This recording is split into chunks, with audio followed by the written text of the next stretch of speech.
महाराज जी से जुड़ने वाला प्रत्येक अनन्य भक्त एक बात के विषय में अवश्य सोचता रहता है कि महाराज जी की कृपा यदि जीवन में आ जाएगी तो कौन कौन से परिवर्तन होंगे, महाराज जी के साथ यदि हम जुड़ जाएंगे तो कौन कौन से ऐसे लाभ होंगे, और महाराज जी से जुड़ने के पश्चात क्या मेरे जीवन की सभी विडंबनाएं समाप्त हो जाएंगी। आज का यह विशेषांक उन सभी अनन्य दर्शकों के लिए है, उन सभी भक्तों के लिए है जो जीवन में सदैव किसी न किसी बात से परेशान रहते हैं। जीवन में इतनी चिंताएं आ जाती हैं कि उन चिंताओं का अंत होता दिखता ही नहीं है, और ऐसी चिंताओं के अंत के विषय में हम सोच सोचकर और ज्यादा चिंतित हो जाते हैं कि क्या ये जीवन के दुख कभी खत्म हो पाएंगे। तो आप भी यदि ऐसे दर्शकों में हैं या आप भी ऐसे अनन्य भक्तों में हैं जो इस प्रकार के सवालों से सदैव घिरे हुए रहते हैं, जीवन में परेशान रहते हैं, तो आज का ये विशेषांक आपके सभी दुखों को दूर करने में सक्षम है। महाराज जी ने एक ऐसी बात बताई है जो हम यदि उस बात का चिंतन करते हैं, अपने जीवन में यदि उस बात को सोचते हैं और उस पर अमल करते हैं तो निश्चित तौर पर हम सभी दुखों से पार पा जाएंगे। इस विशेषांक में आगे बढ़ने से पहले मेरा एक प्रश्न आप सभी से है, जो इसका मूल बिंदु है आज के विशेषांक का। वह यह प्रश्न है कि आप कभी सोच के देखिए, क्या जीवन में जैसा जैसा हमने चाहा है क्या ऐसा ही हमको प्राप्त हुआ है? क्या जीवन में जो हमने सोचा था उसी सोचे अनुरूप क्या जीवन में हमें उसका प्रत्युत्तर मिला है? या जीवन में किसी चीज को हम ईश्वर से, परमात्मा से मांगते हैं, क्या वे चीज हमें परस्पर मिल पाती है? यदि आप ऐसे प्रश्न को सोचते हैं या इस प्रश्न पर थोड़ा प्रकाश डालते हैं अपनी बुद्धि के अनुरूप, तो आपको एक उत्तर मिलेगा कि जैसा जैसा हमने चाहा बिल्कुल वैसा तो कभी भी नहीं हुआ। तो फिर ये चिंता कैसी? अब महाराज जी क्या कहते हैं इस प्रश्न पर? महाराज जी एक अनन्य भक्त को एक बहुत ही परम ज्ञान प्रदान करते हुए ये कैंची धाम का मैं आपको विवरण सुना रहा हूँ। महाराज जी के सामने एक बहुत ही उच्च कोटि के संत बैठे हैं। महाराज जी और उनके बीच में यह चर्चा हो रही है कि मनुष्य अपनी चिंताओं को कभी भी समाप्त नहीं कर सकता। उसका कारण यह है कि ऐसा मनुष्य जो ईश्वर को तो मानता ही है, ईश्वर पर विश्वास तो करता है, लेकिन एक मस्तिष्क के छोर पर यह भी सोचता है कि क्या जीवन में मेरी परेशानियां खत्म हो जाएंगी। ईश्वर को मानने वाला और चिंता करने वाला दोनों, इन दोनों के साथ साथ परस्पर जीवन में जो व्यक्ति जीता है वह कभी भी एक छोर पर नहीं बैठ सकता। यानी कि यदि आप ईश्वर पर विश्वास करते हैं तो आप चिंता बिल्कुल मत करें, और यदि आप चिंता करते हैं तो कहीं ना कहीं आपका विश्वास ईश्वर पर उतना अडिग नहीं है। यानी कि ये दोनों चीजें एक साथ नहीं हो सकती। ऐसा कोई भक्त जो ईश्वर पर परम आस्था रखता है और चिंता भी करता है, तो या तो वह एक बात पूरी कर पा रहा है कि वह केवल चिंता ही कर रहा है, ईश्वर पर उसका विश्वास मजबूत नहीं है। और ऐसा भक्त जो ईश्वर पर विश्वास कर रहा है वह कभी चिंता कर ही नहीं सकता है। आप खुद सोचिए कि हम महाराज जी से जुड़े हुए हैं तो फिर हम चिंता क्यों करते हैं? इसका एक कारण यह भी है, आप इसको ऐसे भी सोच सकते हैं कि जीवन में जब हम जो चाहते हैं जब वो होता ही नहीं, यह कार्य जब हमारे वश में है ही नहीं, तो हम फिर चिंता क्यों करते हैं? जैसा जैसा हम चाहते हैं ऐसा ही अगर होता रहा तो फिर हमें जीवन में सब कुछ बड़ी आसानी से मिल जाएगा, फिर जीवन जीने का कोई आनंद नहीं रहेगा। महाराज जी भी कहते हैं, महाराज जी के एक अटल वाक्य मैं आपको सुनाता हूं जो आपने महाराज जी की शिक्षाओं में भी पढ़े होंगे। महाराज जी ने एक वाक्य बहुत ही अटल कहा है कि मनुष्य किसी चीज को प्राप्त करने के लिए जाता है लेकिन जब लौटता है तो कुछ और लेकर लौटता है। यानी कि महाराज जी कहते हैं कि जो मनुष्य है वह जाता किसी और कार्य के लिए है लेकिन वहां से प्राप्त करके कुछ और आता है। इस बात से बहुत ही प्रत्यक्ष रिश्ता है, संबंध है। वह इस प्रकार से है क्योंकि महाराज जी इस बात को स्पष्ट करते हैं कि कर्म तो करने ही चाहिए, लेकिन जो हम ईश्वर से प्रार्थनाएं करते हैं वह भी हमारे लिए परम आवश्यक है।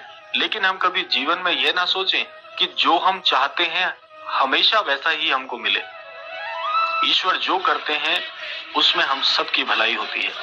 हम जो सोचते हैं, कभी कभार ऐसा होता है कि हमारा सोचा हुआ पूरा हो जाए और ईश्वर को भी यही लगता है कि इसी कार्य में इसकी भलाई है, लेकिन जब हम कुछ मांगते हैं ईश्वर से, कोई प्रार्थना करते हैं और हमको उसके अनुरूप फल नहीं मिलता, तो ईश्वर ने हमारे लिए कुछ और फल सोचा होता है। तो महाराज जी कहते हैं कि मनुष्य इच्छा किसी और चीज की करता है और उसे प्राप्त कुछ और होता है। इसमें बहुत सारी चीजें हैं, बहुत गूढ़ रहस्य है। रहस्य यह है कि बहुत सा जो कार्य है, बहुत सा जो परिणाम है, वे हमारे कर्मों के ऊपर भी निर्भर करता है। परस्पर अधिकतम यही होता है कि जो हमने कर्म किए होते हैं उसके फलस्वरूप हमें फल मिलता है। लेकिन यदि हमारे कर्मों में बहुत ज्यादा हमारे बुरे कर्म नहीं होते हैं, हमारे अच्छे कर्म होते हैं, तो हमें फल बहुत अच्छा भी, अप्रत्याशित फल भी प्राप्त हो सकता है। और यदि हमारे कर्म बुरे हैं, हमने किसी का बुरा सोचा है, किसी के लिए बुरा करने का प्रयास किया है, तो कुछ कर्म बंधन से कटने के पश्चात जो फल बचता है उसके अनुरूप यह सृष्टि हमें फल देती है। तो ये बहुत गूढ़ रहस्य की बात है। लेकिन आपको इसमें समझने वाली बात यह है कि कभी भी ऐसी कामना भी मत कीजिए जिस कामना के पूरे ना होने से आपका जीवन खराब हो जाए या अपने जीवन को आप स्वयं ही खराब कर लें। इसीलिए अपने कर्मों पर ज्यादा भरोसा कीजिए। जो कर्म आप कर रहे हैं उसके अनुरूप ही अधिकतम आपको फल मिलते हैं। तो कर्म अच्छे होंगे, निश्चित तौर पर अच्छा परिणाम। कर्म बुरे होंगे तो निश्चित तौर पर बुरा परिणाम। मिला जुला परिणाम तब मिल सकता है जब हम कर्म अच्छे भी कर रहे होते हैं, लेकिन साथ साथ कुछ बुराइयों को भी जीवन में चाहे अनचाहे शामिल कर बैठते हैं। तो इसलिए मिला जुला फल भी हमें बहुत ज्यादा मिलता है। तो इसमें महाराज जी का जो कहना है वह यही है कि जीवन में सोचे मत। देखिए, चिंताएं मत कीजिए, चिंतन अवश्य कीजिए। चिंता और चिंतन दोनों में बहुत फर्क है, जमीन आसमान का अंतर है।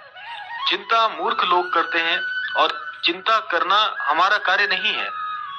हमारा कार्य है कि अपने कर्म को भली प्रकार से करें, भली भांति अपने कर्म को करें। सदैव अपना सर्वश्रेष्ठ दीजिए किसी भी कार्य में। यदि आप जीवन में सफल होना चाहते हैं, निश्चित तौर पर अपना जो भी आप कार्य करते हैं, किसी व्यवसाय से जुड़े हैं, अब किसी भी कार्य क्षेत्र से जुड़े हैं, तो हमेशा अपना सर्वश्रेष्ठ दीजिए। जो आप सबसे उत्तम कर सकते हैं उस कार्य को उस उत्तम माध्यम से कीजिए, तो निश्चित तौर पर आप सफल होंगे। और उसके पश्चात चिंता ना करें। उसके पश्चात चिंता करना आपका कार्य नहीं है, यह ईश्वर का कार्य है कि आपको क्या फल देना है। इसलिए इस कार्य को हमें ईश्वर पर ही छोड़ देना चाहिए। हमारा कार्य होना चाहिए चिंतन करना। किसी भी कार्य को अंजाम देने से पहले आप बहुत शांत मस्तिष्क से उस पर चिंतन कीजिए, फिर उस कार्य को आप आगे बढ़ाइए। और ऐसे ही कार्य को करने के पश्चात उस पर चिंता मत करिए, चिंतन कीजिए कि जो कार्य आपने किया, क्या आपने उसमें सर्वश्रेष्ठ दिया। आप इस प्रकार से चिंतन करिए, ना कि चिंता करें।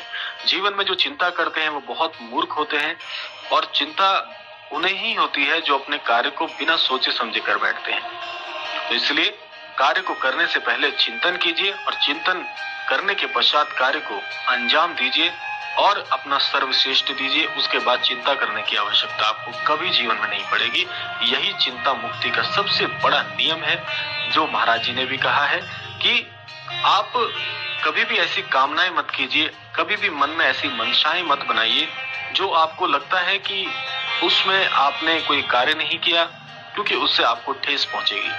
निश्चित तौर पर आप जानते हैं, जो कार्य आपने किया ही नहीं, जिस कार्य के लिए आपने परिश्रम किया ही नहीं, उसका फल आप भी जानते हैं, मैं भी जानता हूँ, ईश्वर भी जानते हैं, ये सृष्टि भी जानती है। तो ऐसे कार्य के लिए मंशाएं मत बनाइए। मंशाएं आप तब बना सकते हैं जब आप अपना सर्वश्रेष्ठ दे चुके हैं, क्योंकि आपने जो कर्म किया है उसका फल तो निश्चित तौर पर मिलना ही है। सकारात्मक परिणाम तब मिलेगा जब आपने परिश्रम बहुत अच्छा किया होगा। नकारात्मक परिणाम के लिए चिंता मत कीजिए, और चिंता तभी आती है जब नकारात्मकता जीवन में जुड़ती है। नकारात्मकता से दूर रहना चाहते हैं, अपने कर्म को भली भांति कीजिए, सर्वश्रेष्ठ दीजिए, ईश्वर पर विश्वास रखिए, क्योंकि जो हम चाहते हैं जब वो हमारे हाथ में है ही नहीं, जो ईश्वर के हाथ में है, तो उसे ईश्वर तक ही सीमित रहने दीजिए। ईश्वर का कार्य आप अपने हाथों मत लीजिए, यानी कि चिंता मत कीजिए।